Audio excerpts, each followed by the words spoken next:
Logo. Hello, sir. I'm Jefferson Ballesteros po from Europe Precision Agriculture Corporation. So we introduce agricultural drone po for sa ating mas efficient po for agricultural farming po. So Europe Precision Agriculture Corporation started at 2017. And ang CEO po namin is si Sir Anthony Tan. And we are first fully licensed agricultural drone company in the Philippines po. Bali kami po yung fully licensed po na pwedeng magpalipad ng agricultural drone sa buong Pilipinas po. Then gusto ko lang po ipakita yung mga licenses po namin. New is CAAP license. So meaning po ng CAAP is Civil Aviation Authority of the Philippines. As ito po yung kumbaga sa atin po is meron po tayong LTO.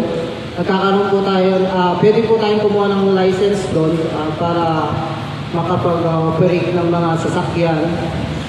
So ito po, flying object naman po ang CAAP.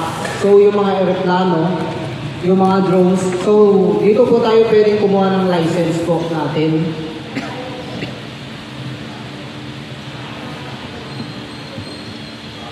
So next po is CAB. Ito po is Civil Aeronautics Board. So kumbaga po sa sasakyan po natin na motor is kailangan po natin ng plaka. So yung mga pinapalipad po namin drones is meron po siya serial number at RPU number. So i-register po natin ito is Civil Aeronautics Boards.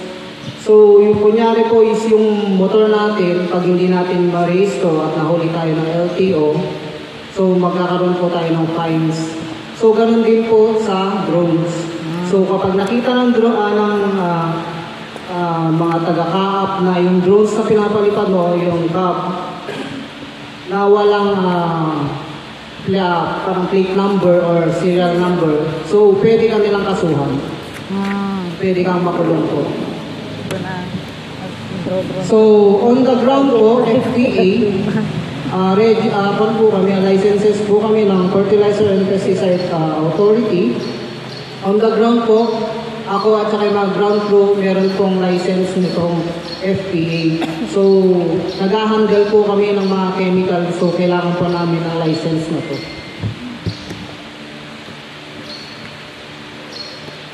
So, ito po is agricultural drone in action. So, nagkaroon po ng research and demo dito po sa NRTF, PhilRice, saka po sa different regions po ng DA. So sa NRTF po is held at San Ramon, Bula, Camarines Sur. It's the first in the Philippines which a large scale of agricultural drone seed spreading demonstration and application of different hybrid seeds. So nagsagawa po sila ng research at saka demonstration using agricultural drones. So nagkaroon po sila ng yield ng 8 to 9 tons po. So equivalent po ng ang 8 tons po is equivalent po ng 160 sacks. Then 9 tons po is equivalent to 180 sacks. So sa ginawa po nilang demonstration using agricultural drone, ito po yung nakuha nilang data po. So sa PhilRice naman po is nagsigawa rin po sila ng research. Sinagawa po sa Science City of Muñoz, first conducted research of the use of agricultural drone in farming, seed spreading. So sabog tanim po yung ginawa nila dito. And spray application using fertilizer po. So gumamit po sila ng, so yung drone po natin, sinasabi po kanina is 3-in-1 po siya, fertilize, broadcasting, and spraying and seed Seed spreading. application. So, ito po yung ginamit nila. So, nagkaroon po ng yield na 5 to 6 metric tons po. Ang ginamit po nilang seeds dito is inbred seeds po. So, nagkaroon po ng 5 tons is 100 sacks and 6 tons nagkaroon po ng 120 sacks. So, recently, nagtanggap din po ang different regions po ng Pilipinas, kasama ang Mimaropa, Calabar Zone. So, nagsagawa rin po sila ng research using agricultural drone. Ang ginamit po nila na seeds is hybrid 15 kilos per hectares. So, yun na po mostly ang ginagamit namin. So, sa Palawan po is na conduct din po kami ng seed spreading po doon. 200 hectares po ang binroadcast po namin sa seeds. So, per hectare po, 15 kilos po. Then, mamaya po makikita po natin, may video po. Makikita po natin yung result. So, we discuss basic function and importance of DJI drones in agriculture. Basic workflow of drone operation in agriculture. Then we discuss droneable area considerations, seeds preparation and land preparations, and the most important is safety protocols. So, basic functions and importance of DJI agriculture drone. So, ang drone po natin is a multi-rotor agricultural drone concept. A multi-rotor agricultural drone is flying platform which is used for crops and plants protection agriculture, using spreading system.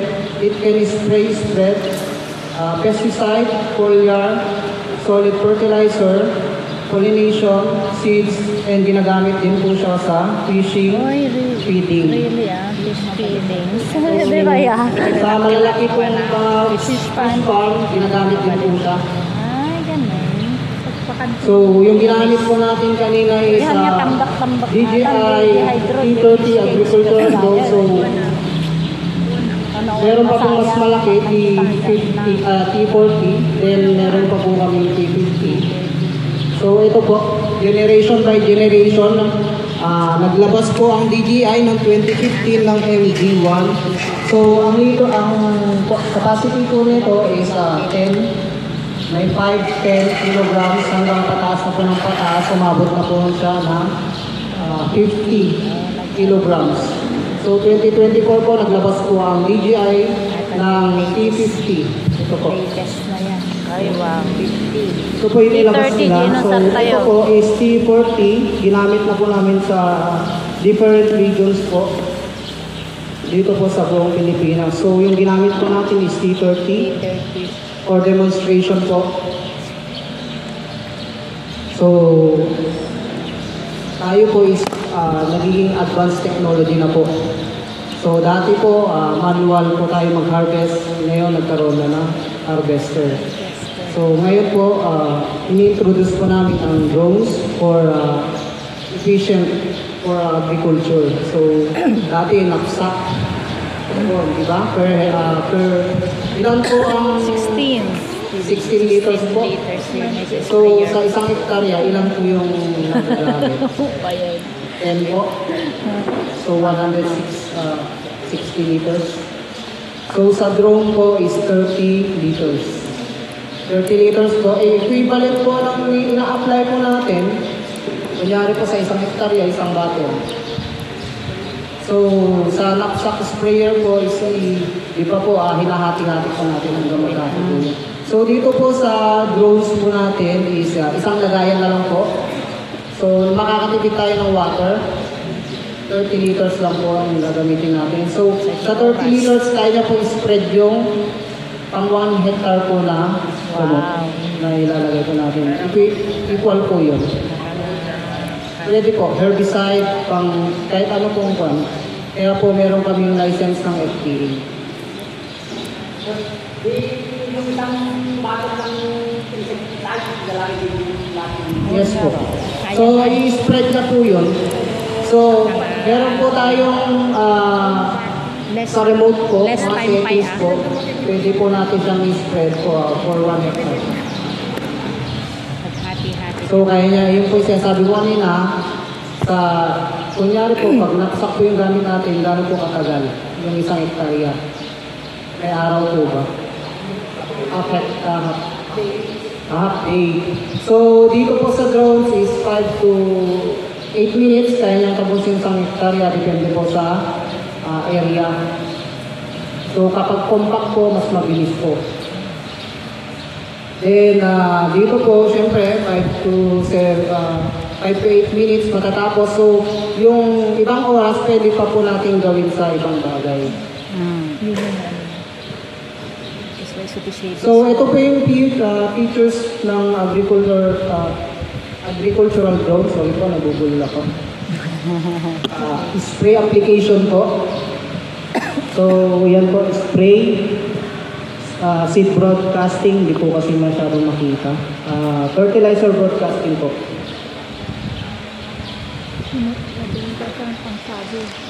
Benefits po ng drones. So, ayun pa nga po yung sinasabi ko kanina.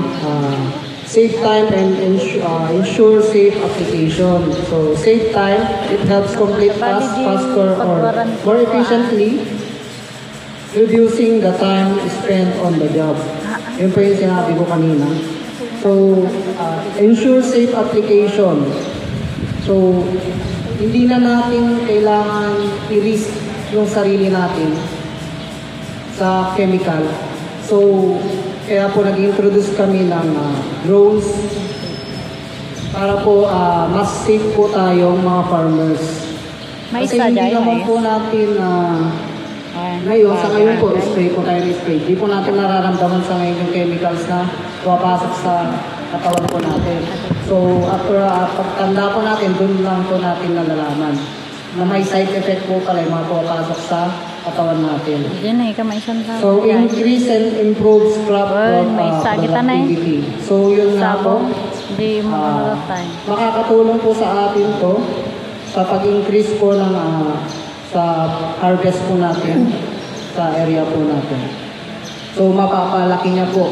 Yung, kunyari po, ang hina-harvest po natin sa isang hektarya is umaabot po ng 100 sacks. So, meron po tayong video mamaya, makikita po doon kung yung dati pong hina-harvest nila na 70 to 80 sacks, so naging 100 to 120 per hectare po. So, prevent wasting resources and products. So, avoid wasting resources. It helps save essential farming inputs like water, seeds, and fertilizers. So, yun nga po yung sinasabi ko kanina na di pa po pag sa hybrid is minsan ang nilalagay po natin sa isang hektarya is 30 kilos po ba? Sa isang hektarya ang hybrid. Or more than. 15 to 20. Dito po sa drone, using drone po. 15. So, kaya niya pong i-spread yung seeds po na 15 kilos po sa isang hektarya equally. Hybrid. Uniformly. So, doon po sa settings is meron po siyang 900 spinner. Bali, spinner po kasi yung gamit doon sa tang spreader natin. So, doon po, binobroadcast niya po equally yung seeds.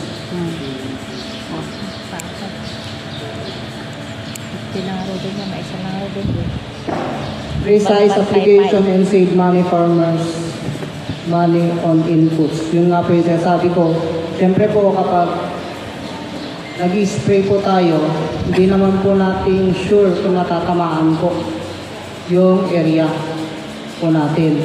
So, with using drone po, makikita mo po doon sa mapping na talagang na-sprayan po siya equally. So, So ensure that applications are environmental friendly. Reduce human exposure to chemical by applying them remotely and precisely. So yun nga po, ang ating drone is environmental friendly. So makakatulong po sa ating yung drone to save time sa health po natin. So hindi kunyari po na sa field nag-spray, hindi na po tayo napapagod. Mas lesan na po yung magiging trabaho po natin sa field. So magiging efficiency po pag gumamit po tayo ng drones po. So yung drones po natin, yung sinasabi ko kanina, basic workflow of drones operation in agriculture. So ito po yung basic workflow. So pinakita ko po kanina sa inyo is, ang umpisa po is mapping. Mapping planning. So once po na nag-upload kayo ng mapping dito, is hindi na po siya matatanggal. So yun at yun po. So makikita nyo po is meron siyang white. Ano po itong puti na to? So kunyari, 5 po kayo dito sa area. Compact po to, 5 po kayo na may-ari. So yung isa, si Juan, ayaw niyang pa-spray yun sa kanya. So may settings po tayo na hindi mai-spray yun sa kanya. So dadaanan niya, pero yung spraying system ng drone is mag-i-stop, then dediretso siya, dito siya uli sa yellow, mag-spray. Ay, wow. Galing. Meron din po tayong obstacle, wala po kasi dito nakalagay. Obstacle po. So yung obstacle po natin is kulay red. Kung may puno po dito, tayo pong nagmamapping is i-obstacle po natin tong puno dito. So magiging red po to. So hindi niya po dadaanan yon. Dito po yung red. Ito lang po yung dadaan niya. Kung masesensor niya na yung obstacle, hihinto siya, lilipat siya sa kabila, mag-spray siya. Bali, ganun po yung obstacle. Galing. So, dito po tayo sa post application. Yan. Yung ginawa ko pong mapping is ganito. Kanina. So, point to point. So, hindi lang po siya 4, marami po siya. So, kaya po siya marami. So, marami pong puno dito sa gilid.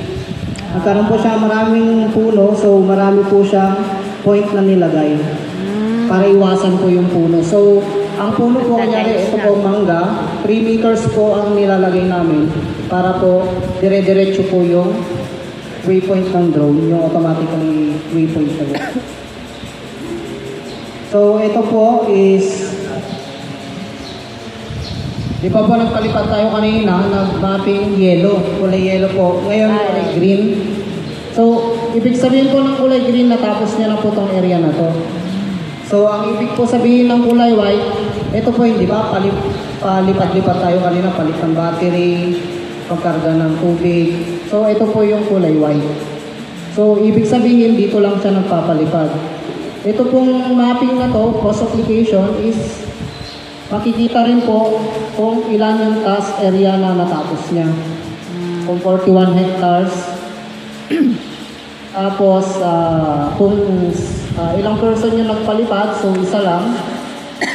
So, makikita dito, yung 41 is natapos na lang ng 2.4 hours. 41 hectares. So, compact po kasi ito. Sa total amount sprayed, 600 liters yung naubos ng tubig. So, ito pong post application, hindi po ito pwedeng i-edit kahit sino. Hindi po siya editable. So, kung gusto mong pa-edit, pumunta po, kontakin po ang DJI. So, wala pong daya dito. Kunyari po, Basis na may piloto po na sabi niya nag-spray siya. So, tinignan ng manager kung totoo nag-spray siya. Doon madedetect po kung mag-operate yung drone or hindi.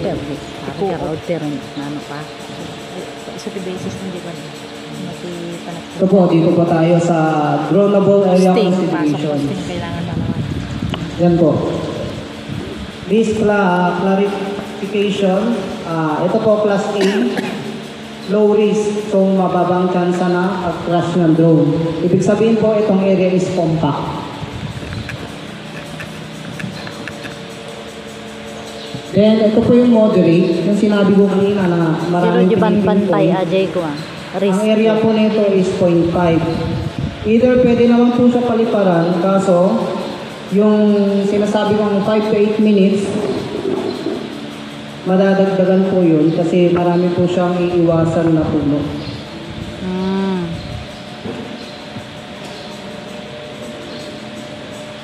So, So dihili. ito po yung kanina, yung pinaliparan natin doon, di ba high heels po yun?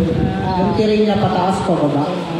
So, yung drone po natin, meron po siyang sensor na kung pataas na yung area, pataas din po siya. So, ito po yung moderate risk na mga area. So, ito po yung high risk. Yung maraming puno. Hindi naka-incorporate pa hindi Di ba po, yan po sa palayan natin is naglalagay tayo ng mga parang banner. Para po dun sa... banting-banting. Ano yun? Uwak? Agbanting tayo na ba? Naway. Yun po. Pwede po kasing madetect ng drone yun. So, hindi po siya didiretso dun sa ino-operate ng area kung sakali. Then, hihinto po siya. So, ito po yung mga kinakancel po namin kung sakali po. Meron nagpapaservice po sa amin. Then, ito po, yung sinasabi ko, Very high risky risk na din po. talaga. Ito yung ma-interfere ng... Sa kuryente po. Kunyari po yung drone mo, hindi naman po sa gusto nating madisgrasya yung drone. So, nandito po siya sa ilalim.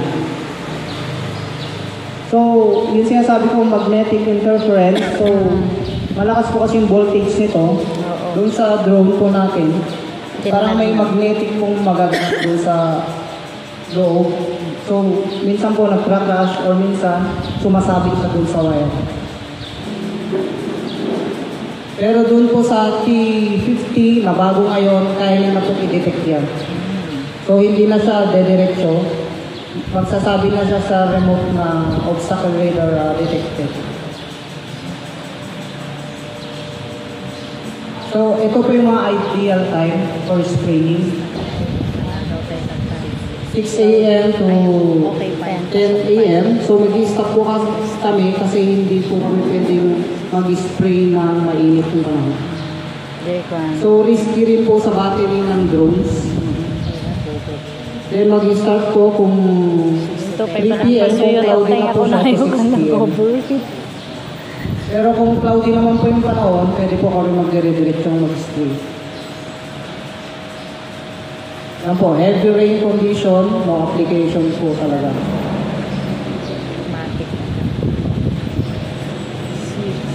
Ito na po tayo sa seeds and land preparation for drone applications. Yan po. Ganito po yung nire-recommend namin pag mag-seed spraying kami. So yung lumalabas po yung Katubo na. So, pag Sabit-sabit tayo pansit, yung mga ugat. Iluluto at ano So, kung kapag nabalasong kasi ko. i-distribute na yan ng spreader tank, didikit-dikit siya. So, hindi nga may babato ng maganda.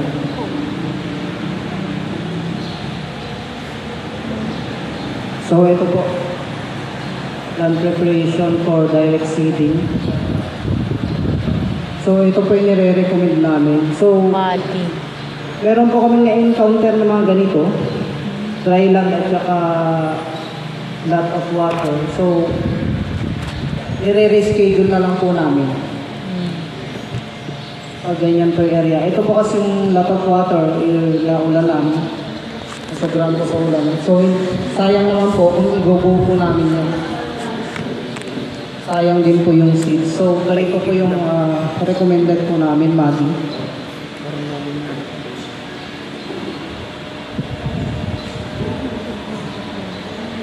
So, ito po yung drone shots sa iba-ibang lugar po sa iba-ibang region. Ka-20. So, ganito po 20, siya. 25 minutes. Direct seeding. So, hindi po kasi makita. So, meron po tayong video dito.